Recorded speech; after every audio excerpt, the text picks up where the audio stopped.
I-18 and we're going to... Turn left onto Laurel, then turn left onto Sabrina Diamond Avenue. And we're going to La Salle. Laurel.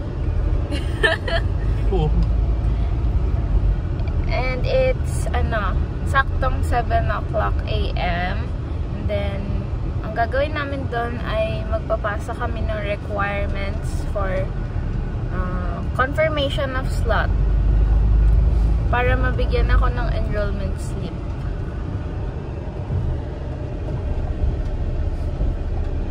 May commission si sis, kaya siya nag-crochet. All day, all night. Yes, may order siya. Ayun lang. See you later! Para sa ikagaganda. Sis! Para sa ikagaganda ng buhay.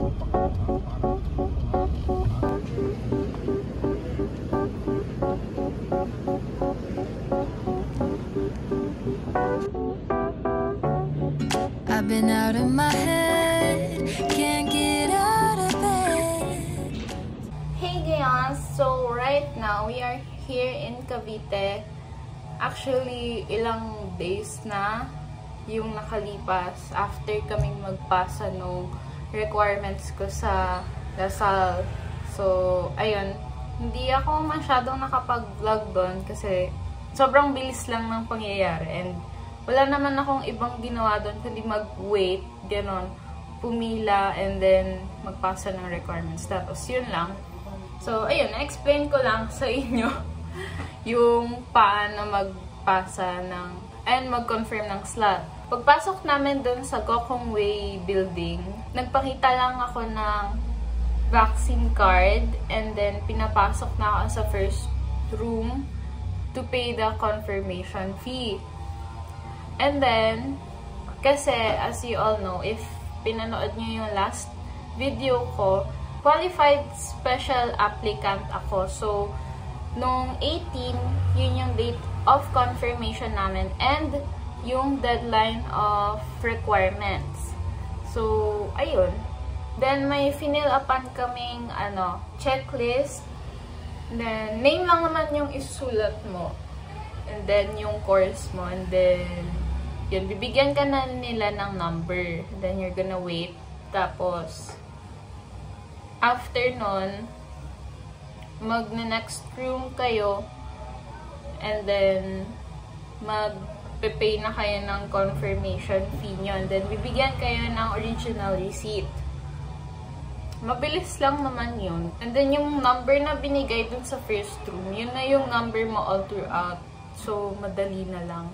And then, may mga nag-guide naman sa amin that time na mga marshals. And then, after mag-pay ng confirmation fee, nagpunta naman ako sa pasahan ng requirements. Yun yung medyo matagal kasi madami kaming nakapila doon. Kasi, sa pag-pay ng confirmation fee, yung mga dating applicants, pwede silang mag-pay online. Pero sa special application kasi, parang sa on-site lang kami talaga mag-pay. So, ayun, konti lang kami. And then, ayun, medyo nagtagal dun sa pasahan ng confirmation ng requirements. Then, nagtanong ako if meron pa silang open na scholarship, pero wala na daw. Magtingin na lang daw sa external scholarships na available. So, ayun, wala akong scholarship this year, this sem. After nun, binigyan nila ako ng yellow paper kung saan andun yung enrollment guidelines, and then yung date of enrollment, start ng classes. Then, ayun, babasahin na lang namin lahat yung andun. Then, i-check yung i-open yung links na andun. Andun na lahat. Dun sa yellow paper na yun. Then, meron din silang pinamigay na tote bag na maliit. Hindi ko nadala dito. Nasa Paranaque siya. Pero ayun, merong freebie na tote bag. And then, ano pa ba? After nun, dapat lalabas na ako. Kaso, meron pa palang ID picture. So, ayun. Mabilis lang din dun kasi parang dalawa lang kami na magpapapicture. Buti na lang naka-color ako nun.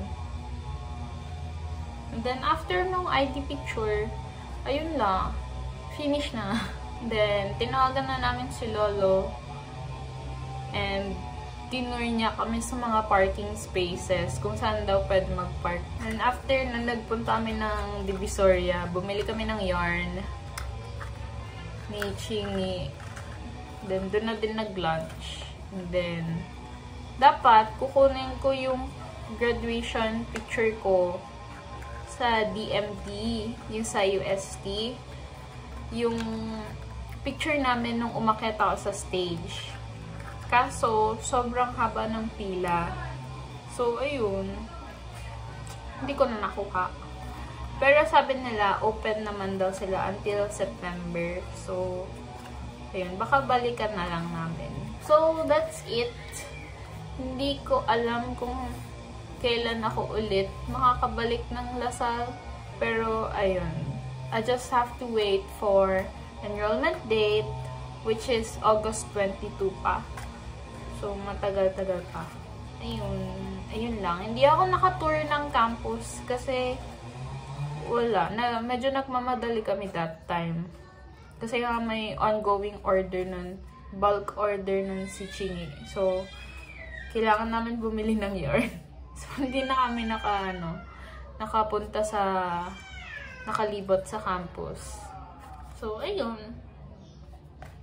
Kung kailan tapos na ako kwento, doon natapos yung ginagawa doon. Ayun, thank you for watching and see you on my next video. Don't forget to like, share, comment, and subscribe to my channel. See you on my next vlog.